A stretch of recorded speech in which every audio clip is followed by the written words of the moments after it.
Et bonjour tout le monde, bienvenue au séminaire Ouranos de mercredi 14 mai à 11 heures, qui va être donné aujourd'hui par Mélissa Chalette. On est vraiment content d'accueillir dans le bureau. Donc, Mélissa a gradué en 2020 de CAM. Elle a fait son doc avec Julie Thériault en travaillant principalement sur la microphysique et notamment sur le schéma P3. Maintenant, Mélissa est à Environnement Canada et donc les RES, ce qui est toujours c'est bon, ça se passe bien dans une conversation. Elle est affiliée à la recherche en météorologie, donc notamment qui travaille sur les processus physiques. Et on m'a demandé de spécifier que Mélissa a l'honneur d'être membre du comité exécutif de la Commission internationale sur les nuages et la précipitation. Donc, voilà, Mélissa. Merci. Bonjour à tous et à toutes. Merci beaucoup de l'introduction et de l'invitation. Ça me fait vraiment plaisir d'être là. La dernière fois que je suis venue présenter, c'était à la maîtrise. Donc, ça fait longtemps. Donc, on était dû, comme on dit. Plusieurs co-auteurs dont je n'ai pas listé ici, là, mais sur les papiers sont tous inclus. Donc, je tiens à les remercier aussi d'avance pour leur travail. Donc, je suis, comme Dominique a dit, chercheur scientifique à Environnement Canada dans la division de la recherche météorologique. Je suis principalement dans l'équipe de Toronto, mais je suis basée à Dorval, donc je reste au Québec. Et je viens vous parler un peu de P3. Donc, P3, c'est le schéma microphysique qui est utilisé en Environnement Canada dans les modèles de prévision numérique du temps, notamment ceux à haute résolution. Et puis, les auteurs de P3 en 2014, le premier article c'est 2015, c'est Jason Milbrand et Hugh Morrison. Hugh, il vient d'NCAR, puis Jason est dans mon équipe à Toronto. Donc, et moi, j'ai joint l'équipe plus tard, là, en faisant mes études. Puis maintenant aussi, on a un GitHub. Donc, si vous voulez nous suivre sur GitHub, c'est assez. On met toutes nos updates là, nos présentations, les nouveaux. Tout ce qu'il faut savoir est sur le GitHub. Donc, la présentation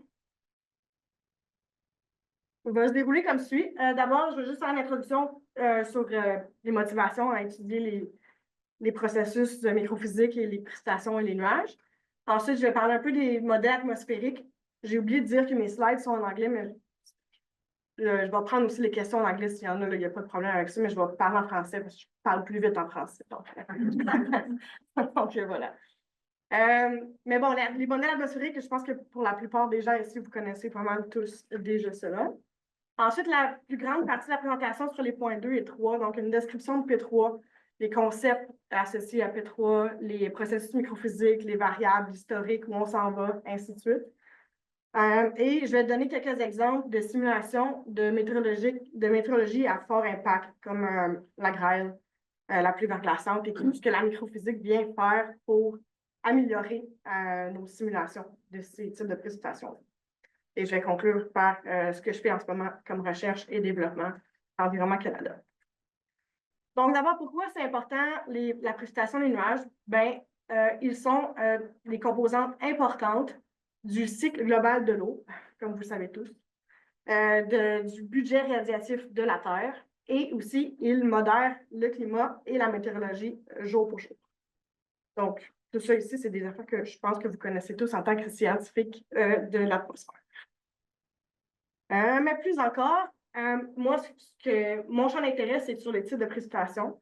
Évidemment, il y en a plus en hiver qu'en été, mais j'aime aussi étudier les types de précipitations estivales comme la grêle. Et puis, on sait très bien là, que plusieurs types de précipitations sont associés à plusieurs conséquences négatives, comme des chutes, des blessures, des bris électriques, des arrêts de transport à la fois routiers, mais aussi en aviation, des prix de la végétation, et ainsi de suite. Et tout ce qui est leur représentation dans les modèles atmosphériques, incluant les modèles de prévision numérique du temps et les modèles climatiques, demeure un challenge, un défi. Et ça en termes de type, de phase, de distribution spatiale, de distribution temporelle. Et puis, c'est pour ça que le champ d'études m'intéresse, c'est pour améliorer ça dans le modèle. Donc, pour ce qui est des modèles, pour la plupart d'entre vous, vous connaissez tous déjà ça. Donc, il y a des modèles globaux, des modèles plus à aire limitée, qu'on appelle aussi régional ou mesoscale. Des modèles ensuite plus précis. Donc, ça peut être des modèles colonnes, des modèles LIS, des modèles de convection résolus, qu'on dit. Là, ici, il y a juste un exemple de modèle colonne, mais il y a plusieurs types de modèles qui existent, qui sont plus utilisés en recherche et non en termes d'opération. Et puis, à Environnement Canada, on en a plusieurs types de systèmes. Ils sont tous basés sur le modèle GEM, donc le modèle Global Environmental Multiscale Model. Et puis, ce modèle-là, c'est aussi le modèle que vous utilisez ici, je pense principalement à Uranus. Donc, il y a le système GEPS, qui est le système global ensembliste, le système GDPS, qui est le modèle global déterministe. Ensuite, il y a un paquet de modèles LAM, donc le régional, celui à haute résolution. CAPS, c'est pour le modèle en Arctique. Donc, la grille est juste déplacée un peu pour couvrir l'Arctique. Ensuite, il y a une grille sur l'Ouest canadien. Vu que c'est très montagneux là-bas, c'est assez pratique d'avoir une grille à plus haute résolution. Et ensuite, il y a plusieurs petits systèmes expérimentaux, là, notamment deux lames à 1 km, un sur la région ouest et un sur la région est du Canada, que je vais présenter un petit peu plus tard. Comment ça se fonctionne dans GEM? Donc, la séquence, en termes d'un pas de temps, mais d'abord, il y a la dynamique qui est appelée. La dynamique va venir affecter tout ce qui est les variables atmosphériques, température, les vents, mouvements verticaux, l'humidité spécifique et aussi tout ce qui est les hydrométéores, donc la pluie, le nuage et la neige. Ensuite est appelée la physique. Dans la physique, il y a un paquet de schémas qui sont appelés un après les autres, donc en séquence, dans le but de résoudre ce qui n'est pas résolu par le modèle. Donc, il y a tout ce qui est le transfert radiatif, la chimie, donc de l'ozone, les ondes de gravité, le schéma de surface qui interagit avec la couche juste au-dessus, la couche limite, ensuite tous les types de convection, donc profonde, peu profonde, puis milieu. Dans le milieu. Puis finalement, le dernier paramétrisation appelée, c'est celui qu'on appelle la condensation à grande échelle ou de la microphysique. Et puis c'est sur celui-là qu'on va se concentrer aujourd'hui dans la présentation. Donc, en fait, le schéma microphysique P3, qui est utilisé dans tous ces systèmes-là, en rouge, en bas, pour des résolutions, en fait, plus à 2,5 km et plus hautes, donc 1 km et plus. C'est P3 qu'on utilise dans l'Environnement Canada. Et puis, je pense que c'est également aussi, c'est dans GEM, donc c'est aussi ce que vous utilisez si vous faites des simulations en P2. P3 est un schéma bulk. Il existe plusieurs types de schémas microphysiques, dont je ne vais pas mentionner ici, mais qui sont plus utilisés en recherche. Le problème, c'est qu'ils sont souvent plus coûteux parce que la distribution de taille, elle est faite différente. Donc, elle est en fait, au lieu d'intégrer sur une distribution de taille moyenne, on va intégrer par bin ou par particule. Ça, c'est très, très coûteux. Donc, c'est impossible d'utiliser ça vraiment dans les modèles de prévision ni dans les modèles climatiques. Donc, c'est un schéma bulk. Donc, ce que ça fait, c'est que ça représente dans la couche, dans la grille, dans le point de grille, les propriétés bulk, donc les propriétés moyennes des particules, à la fois pour le nuage, à la fois pour la pluie, à la fois pour la glace. Donc, il y a toutes ces variables-là qui vont venir entrer en jeu. Je vais les expliquer un peu plus tard. Il y a trois principaux rôles des schémas microphysiques dans les modèles atmosphériques. Le premier, c'est de fournir les propriétés radiatives pour le transfert radiatif. Donc, on pense aux rayons effectifs des particules qui vont être très importants de déterminer comment la radiation réagit avec ça. Ensuite, tout ce qui est les processus de chauffage et de refroidissement causés par les changements de phase. Donc, par exemple, la neige va fondre, ça va provoquer un échange de chaleur, puis ça, il faut considérer ça dans la microphysique. Ensuite, ça va aussi donner tous les types de précipitation de surface, ainsi que la phase et la quantité. Donc, c'est assez pratique pour ça. Plus on va aller à haute résolution, plus les schémas microphysiques ont un rôle important. Vu qu'on diminue la taille de la grille, les nuages qui sont à l'origine, par exemple, résous par le schéma de convection, vont devenir de taille de grille moyenne. Donc, c'est le schéma microphysique qui est censé prendre le dessus et résoudre cela. Je ne dis pas qu'on est rendu à résoudre tous les types de nuages dans les schémas microphysiques d'aujourd'hui, mais l'objectif, c'est ça. C'est plus on va aller à haute résolution, plus la microphysique va prendre de l'importance dans la présentation microphysique. Et malheureusement, ou heureusement pour moi, c'est quelque chose qui ne va jamais arrêter. Parce qu'on va toujours aller à haute résolution. Donc, on va toujours avoir besoin de schéma microphysique, c'est ce qu'on pense. Mais bon, personne ne connaît le futur, vous savez bien. Donc là, je rentre dans la description de P3.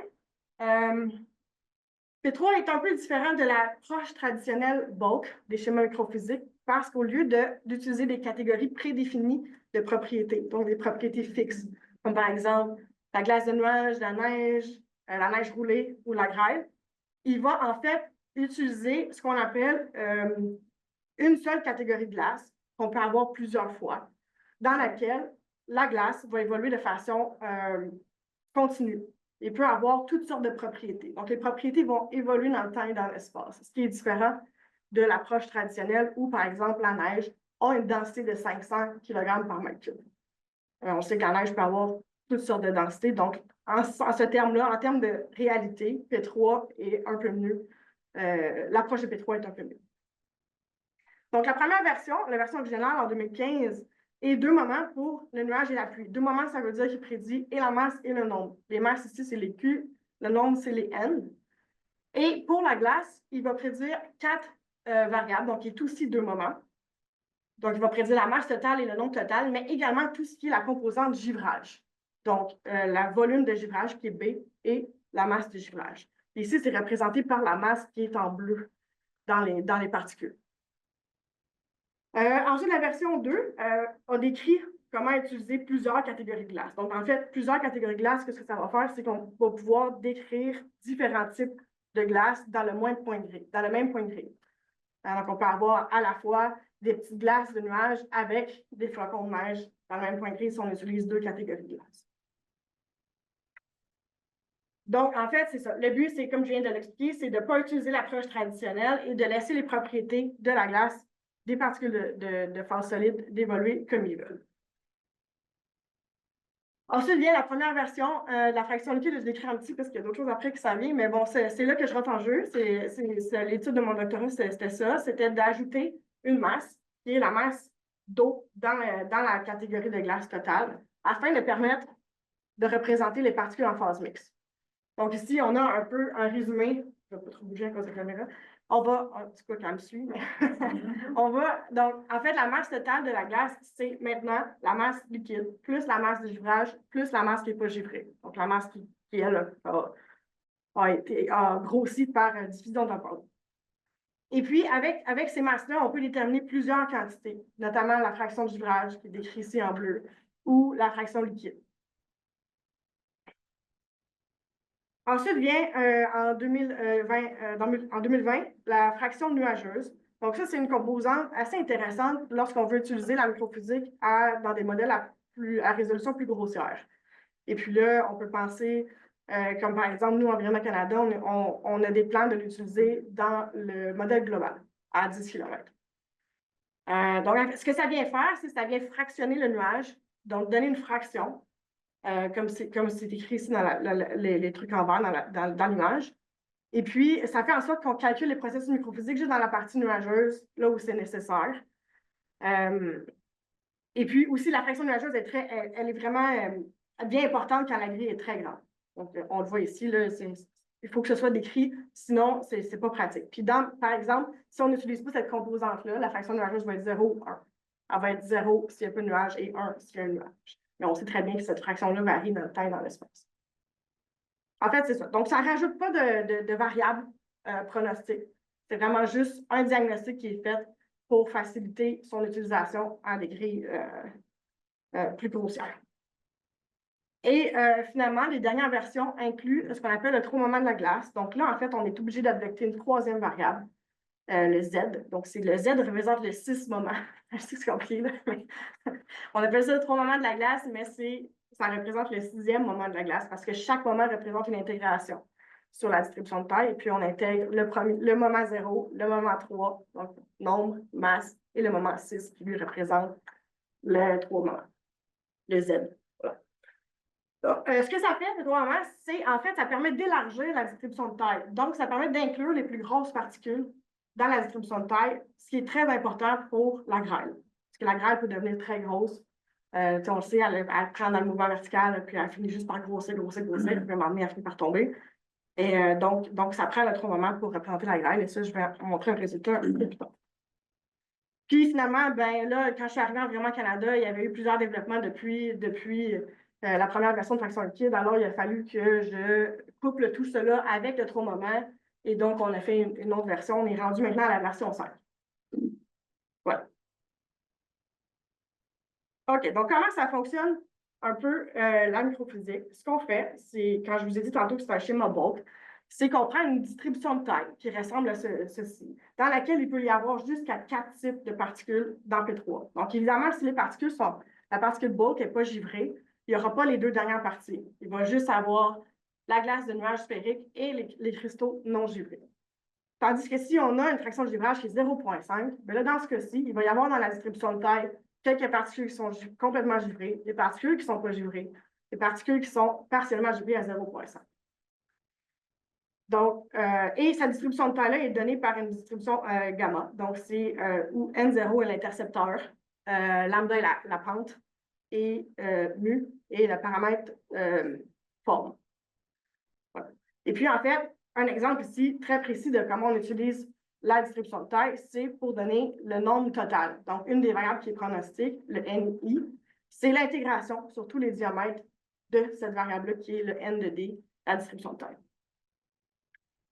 On fait essentiellement la même chose avec la masse, mais pour la masse, on a besoin d'ajouter une masse. Donc, cette relation-là, c'est M de D, qui, elle, va dépendre de la fraction liquide. Donc, on fait une interpolation linéaire entre si la masse est complètement sec, si la fraction liquide est 0, et si la masse, elle est complètement de pluie, donc si une fraction liquide est de 1. Et puis là, je ne vais pas rentrer dans les détails, mais ça ressemble essentiellement à une équation qui ressemble à ça. Donc, c'est très compliqué, ça dépend du diamètre, ça dépend de la densité, ça dépend des coefficients qu'on choisit, dépendamment de où on se situe dans la région du type de particule. Et puis, on utilise une approche similaire pour calculer la vitesse de chute en fonction du diamètre et l'air projeté. Ces deux paramètres-là sont nécessaires pour calculer notamment la collection entre les particules, comment les particules vont se collecter les unes avec les autres. Donc, voilà. Je sais que c'est un peu dans le détail, mais en microphysique, c'est ça qu'on fait. On fait le job dans le détail. Donc, les processus microphysiques, en gros, sont résumés ici. Je ne vais pas aller dans le détail sur tous les processus parce que là, vous allez dire qu'elle exagère la fille en avant. Je vais juste vous résumer un peu comment ça se passe. Mais l'idéal, c'est de toujours inclure tous les processus pour avoir une représentation possible. Ça ne veut pas dire que les processus sont actifs dans tous les points de grille. Tu sais, par exemple, si on est où il fait très froid et on a juste de la glace, bien, il n'y aura pas d'évaporation de la pluie. Il n'y a pas de pluie. Donc, il faut aussi juger de ça. Donc, je donne un exemple avec le processus de fonte. Pourquoi? Parce que par après, c'est important pour les résultats que je veux montrer. Donc, en fait, le processus de fonte va dépendre de si on utilise ou non la fraction liquide. Donc, ça, c'est optionnel pour l'instant dans le schéma, mais on a des plans de l'enlever éventuellement et de rendre ça par défaut, on l'utilise, vu que ça améliore beaucoup la représentation des particules. Donc, si on n'utilise pas la fraction liquide, toute l'eau qui va fondre de la glace, en un pas de temps, va être transférée en pluie, instantanément. Donc, ça, ce que ça cause, c'est que ça va causer une rapide augmentation de la pluie, puis une rapide diminution de la glace. Ensuite, si on utilise la fraction liquide, bien là, ce qu'on va faire, c'est qu'on a divisé comment l'eau de pluie va être distribuée. Donc, l'eau des petites particules sphériques va fondre rapidement. Elle va être transférée directement en pluie. Pour ce qui est du restant de la distribution de taille, l'eau de fonte va être accumulée dans la glace pour former les particules en phase mixte. Et puis ça, c'est basé sur des études des labos et des observations qui montrent vraiment que les particules tendent à accumuler l'eau au fur et à mesure qu'elles fondent. Et puis là, je vais parler dans les détails, mais c'est juste un autre exemple sur comment on paramétrise ces genres de processus-là. C'est avec des équations compliquées qui durent des lignes. Mais ce qu'il faut savoir, c'est qu'on intègre encore une fois sur la distribution de taille dMIS dt melting sur la distribution de taille. Et puis ce terme-là, c'est le terme qui vient représenter la quantité d'eau qui fond en un pas de temps. Et puis l'équation est écrite juste en bas. Donc, elle dépend d'un facteur de capacitance, de ventilation. Ils prennent en considération le fait que les particules ne sont pas sphériques. Ils vont être fluffy des fois, ils vont avoir de l'air, ils vont tomber tout croche aussi, comme ça, là, tu sais. Puis Puis ensuite, ça vient prendre en considération le terme de condensation, donc l'échange de chaleur durant la fonte due à la condensation et l'échange de chaleur durant la fonte due à la conduction. Donc voilà, donc il y en a un qui dépend de l'humidité, l'autre dépend de la température. Et puis, en fait, ce que je voulais faire comme point ici, avec tout ça, c'est qu'on utilise avec P3 des lookup tables pour intégrer sur les distributions de taille. Ça, c'est très technique, mais ça permet de sauver beaucoup de temps, ce qui fait que P3 est un schéma très rapide comparativement à la plupart des schémas bulk de sa catégorie. Donc, tout ce qui dépend du diamètre va être intégré dans des distributions, dans des lookup tables, pardon, et en fonction des différentes variables. Et puis, par la suite, lorsqu'on intègre dans le modèle atmosphérique, on va aller interpoler en deux valeurs constamment pour aller trouver la meilleure valeur possible avec l'état moyen qu'on a des variables. Donc ça, c'est un point technique, mais c'est un point intéressant. All right. Tout ça, là, le but, c'est de représenter le plus de types de particules qu'on peut en même temps. Donc, en fait, ici, j'ai juste un exemple, je vous laisse regarder. C'est de déterminer tous les types de précipitations en fonction des propriétés. Donc, avoir, par exemple, la neige mouillée, qui, elle, si elle a une fraction liquide plus grande qu'une certaine quantité, on va dire que c'est de la neige mouillée. Après ça, pour avoir du grésil, pour avoir de la grêle, pour avoir de la neige roulée. Parce qu'en fait, c'est ça que les gens veulent savoir. En météo, mais aussi en climat. Les gens veulent savoir le type de précipitation, ils veulent savoir la température. Donc c'est ça. Et puis, quand ça dépend des propriétés, c'est dur de se tromper. C'est dur, après ça, de dire où c'est plus facile d'aller focuser sur c'est quoi le processus qui a été pas correct dans la prévision, qu'on pourrait améliorer. Donc, voilà. Comment ça fonctionne, en gros, la séquence? Ensuite, je vais rentrer dans les résultats, je vous le promets, ça s'en vient. C'est d'abord, on a des inputs. C'est aussi très technique, mais c'est vraiment intéressant à savoir pour des gens qui sont en modèle, qui travaillent beaucoup avec les modèles, qui savent comment ça fonctionne, les inputs versus les outputs.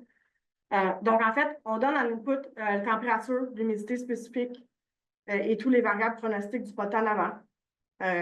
Comme, par exemple, la masse de nuages qu'on a discuté tantôt, la masse de glace, et ainsi de suite.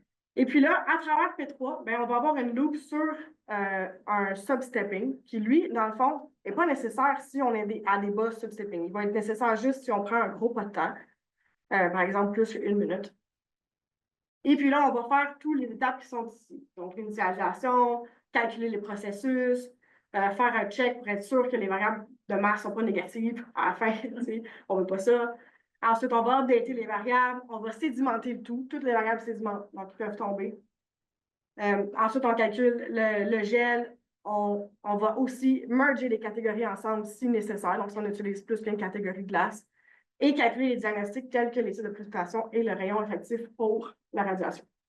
Et puis, on output tout cela. Et comme j'ai dit tantôt, tout ce qui est processus microphysique, c'est assez rapide. Parce qu'on intègre tous les processus dans les lookup tables avant. Donc, on va juste aller interpoler ce qui rend le schéma plus rapide. Donc, voilà pour P3. C'était un résumé rapide. Mais pas trop rapide, mais en tout cas. Donc, je vais vous présenter quatre cas spécifiques là, sur mon travail dans les dernières années. Le premier, c'est l'évolution d'une ligne de grain en Iowa en août 2019. Donc, ça fait déjà un petit bout. Pour cela, j'ai utilisé soit des simulations à 1 km, soit des simulations en 2,5. Ça dépendait vraiment de qu'est-ce que je regardais comme météo. Puis là, dans ce cas-ci, c'est une simulation à 1 km qui couvre ce domaine-là essentiellement. Donc, en fait, le but, c'est de montrer les impacts de 3 moments, fraction liquide, puis on est toujours aussi en train de chercher des améliorations. Là, on n'arrête pas le progrès là-dessus. Vous allez voir plus tard que c'est ça. On travaille encore sur plein d'aspects du schéma. Donc, ici, en fait, on voit que la fraction liquide et le 3 moments va augmenter la vitesse du cold. La vitesse du... je ne sais même pas s'il y a un terme francophone, c'est cold. C'est sûrement pas la piscine froide, là, ça ne me rapporte. Donc, c'est vraiment la vitesse qui va venir propager la ligne de grain. Okay, donc, elle est dominée par les processus microphysiques de refroidissement essentiellement. Aussi, ça peut être un mélange entre le refroidissement et le réchauffement, mais c'est principalement dominé par l'évaporation de la pluie, parce qu'il y a beaucoup de pluie produite dans ces lignes de grain-là. Donc, en fait, ce qu'on trouve, c'est que la vitesse est plus grande parce qu'il y a un plus grand refroidissement qui est causé par la fraction liquide, qui a plus de processus de refroidissement, comme l'évaporation des particules en phase mixte, qu'on retrouve principalement dans la région de fonte, donc en bas de 4 km, comparativement à lorsqu'il n'y a pas de fraction de champ. Et puis aussi, ce qu'on peut faire avec des simulations de haute résolution, ce qui est vraiment intéressant, c'est de comparer avec les radars. Ça, c'est quelque chose que moi, j'essaie de pousser plus à Environnement Canada pour essayer de valider un peu plus la métaphysique, surtout quand on utilise des simulations en haute résolution. Puis en fait, ici, je présente deux courbes verticales, une qui est vraiment perpendiculaire à la squall et une autre qui est plus dans la région stratiforme de précipitation. Et on voit que pour le noyau convectif, on a vraiment une meilleure représentation lorsqu'on utilise le 3 moments. Et puis ça, c'est vraiment ça le but. Le but, c'est d'avoir les plus grosses particules. Donc, les plus grosses particules vont faire augmenter la réflectivité radar. Et donc, on va avoir une réflectivité plus grande. Et puis ensuite, si on prend dans la région stratiforme, on voit qu'on a une couche brillante. Donc ça, c'est la couche qui est causée, une augmentation de la réflectivité qui est causée par les particules en phase mixte. Donc, l'eau dans les particules va refléter davantage le radar, là, en fond, puis donner des échos plus intenses. Et on voit que ça correspond vraiment mieux avec les observations. Donc ça, c'était pour le scolaire. Ensuite, pour ce qui est de la grêle en tant que telle, ici, j'ai fait des simulations. J'ai pris vraiment la config HRDPS, donc notre modèle à haute résolution d'Environnement Canada. Et puis, j'ai fait une simulation sur cette tempête-là qui a coûté assez cher en termes de coût. Et là, il y en a eu une autre l'année passée que j'essaie aussi de resimuler. J'ai un peu de misère avec. Je pense qu'il va falloir que j'aille à plus haute résolution de 2.5, mais bon. Donc, ici, c'est vraiment celle du 13 juin 2020.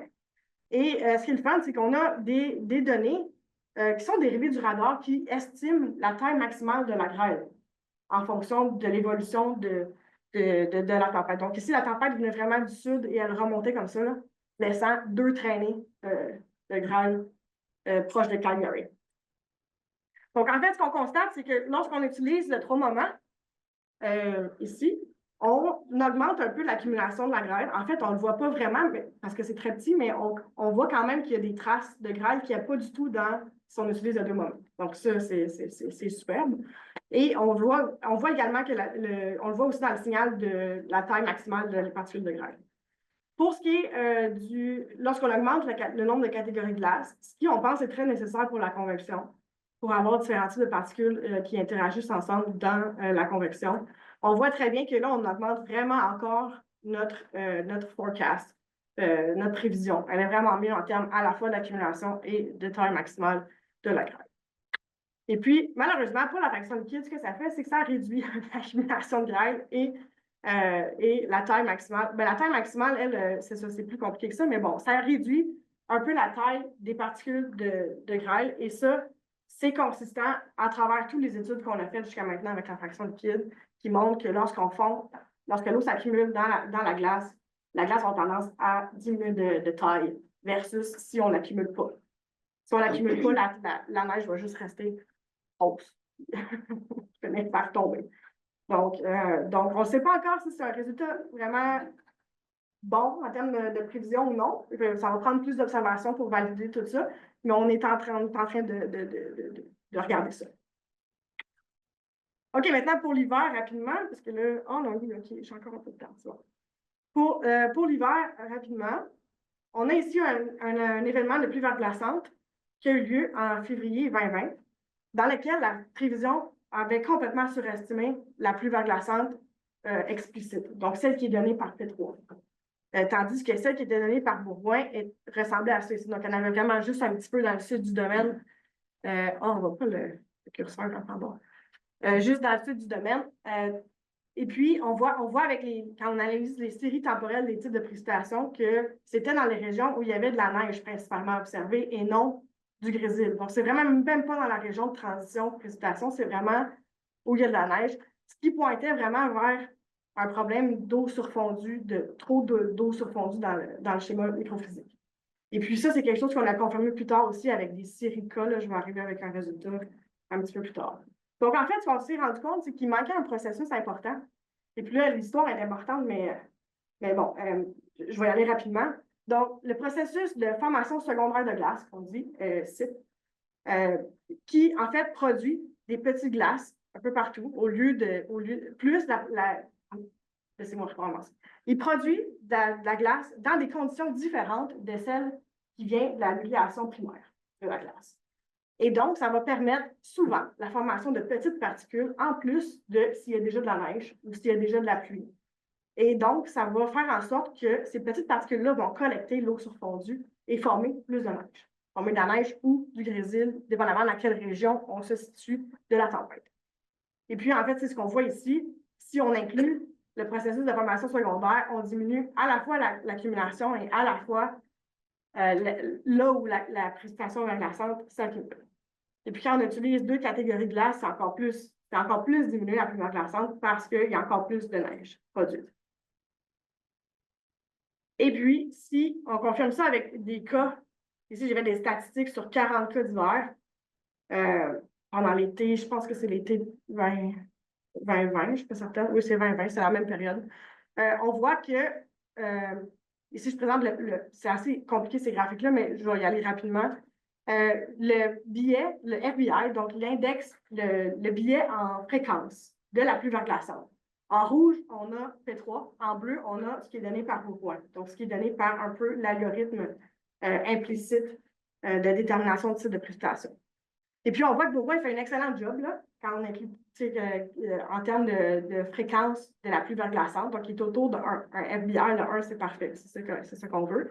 Mais on voit que P3 surestimait cette fréquence-là en eau surfondue sur toute la durée des cas. Mais quand on inclut le processus de formation secondaire de glace, on voit que là, les deux FBI, celui de P3 et celui de Beauvoir, sont très similaires.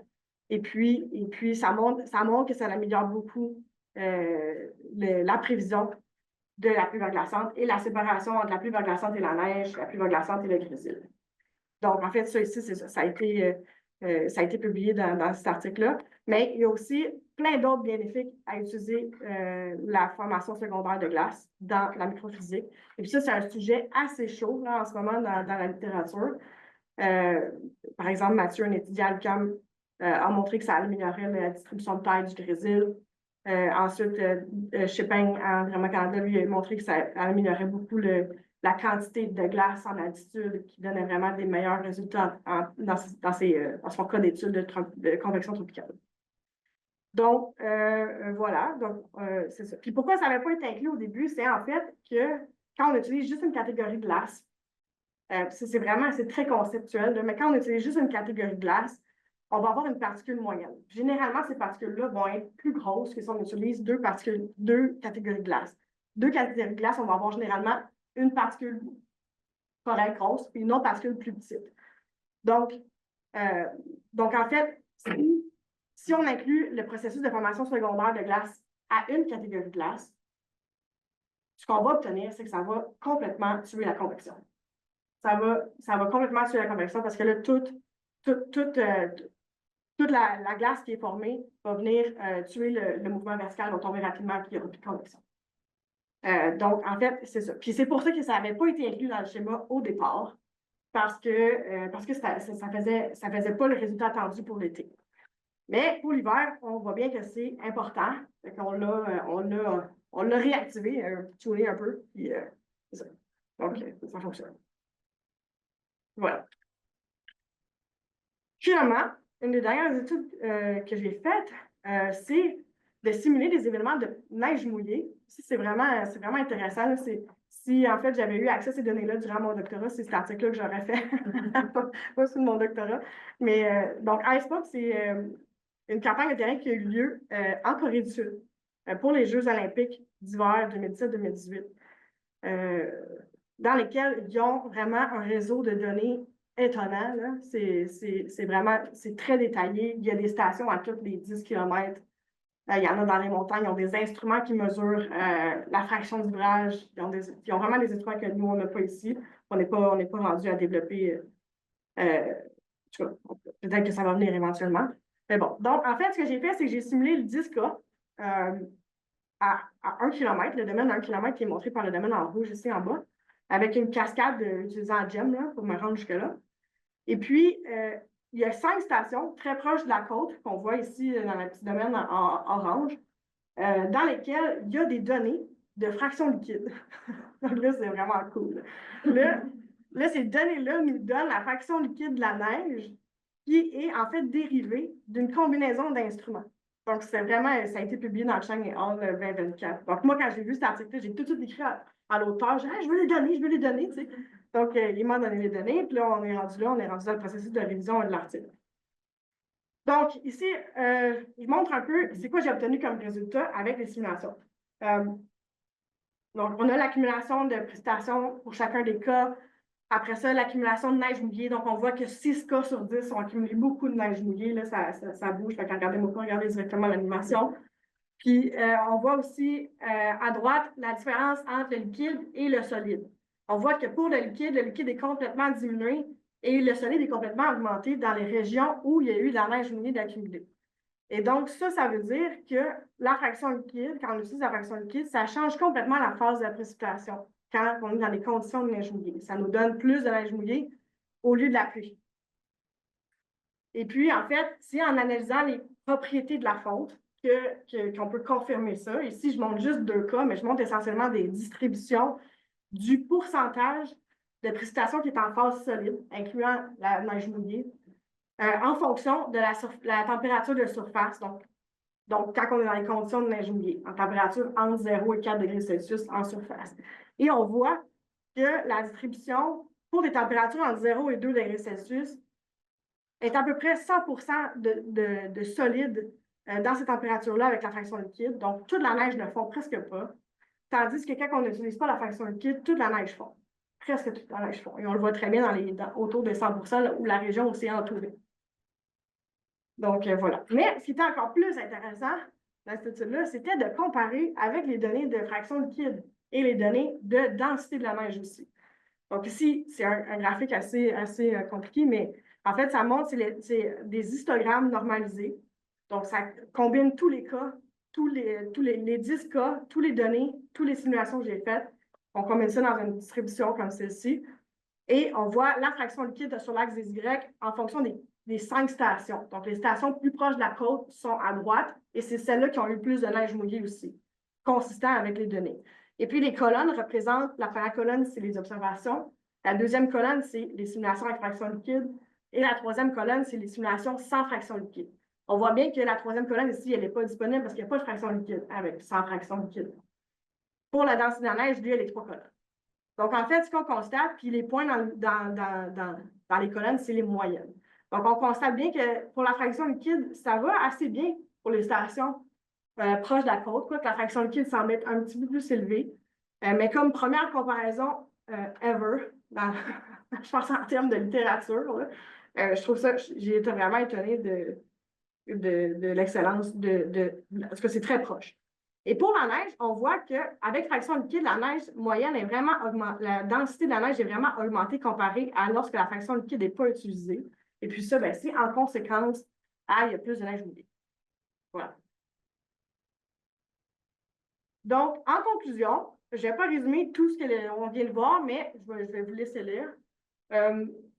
Ce qui est important de retenir, c'est que P3 maintenant inclut le tremblement de glace, la fraction liquide. Tout ça, c'est optionnel, mais éventuellement, on va les mettre par défaut pour faciliter l'usage.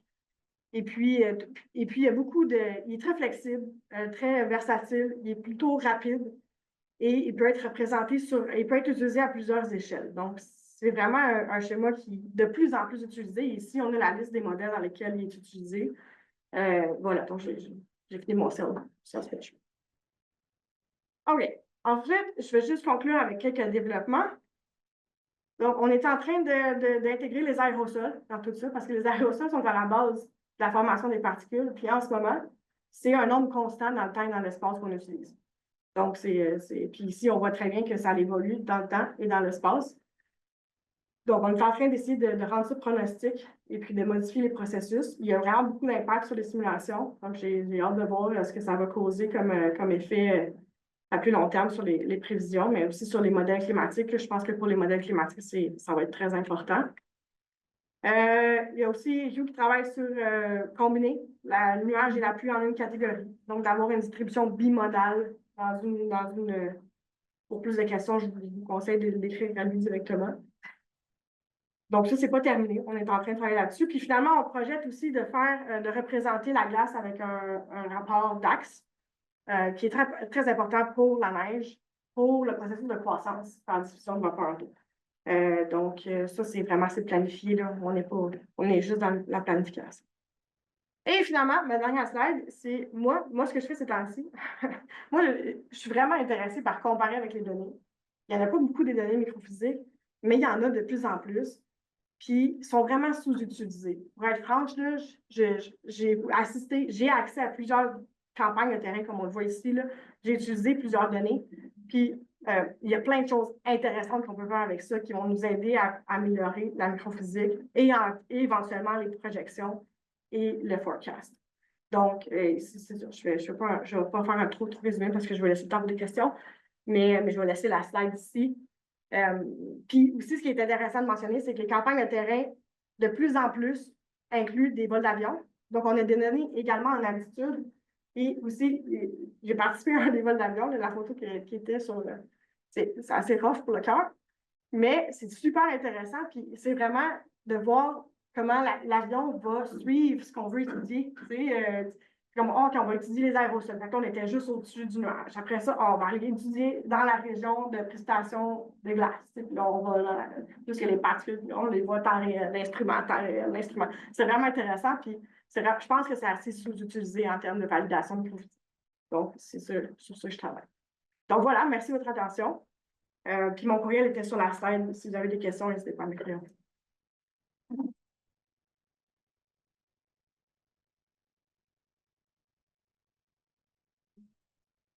Donc, c'est des questions en ligne ou dans la salle. Mais je vais faire un ligne moi-même, puis je vais poser la première question. On fait toujours ça. Oui, c'est bon.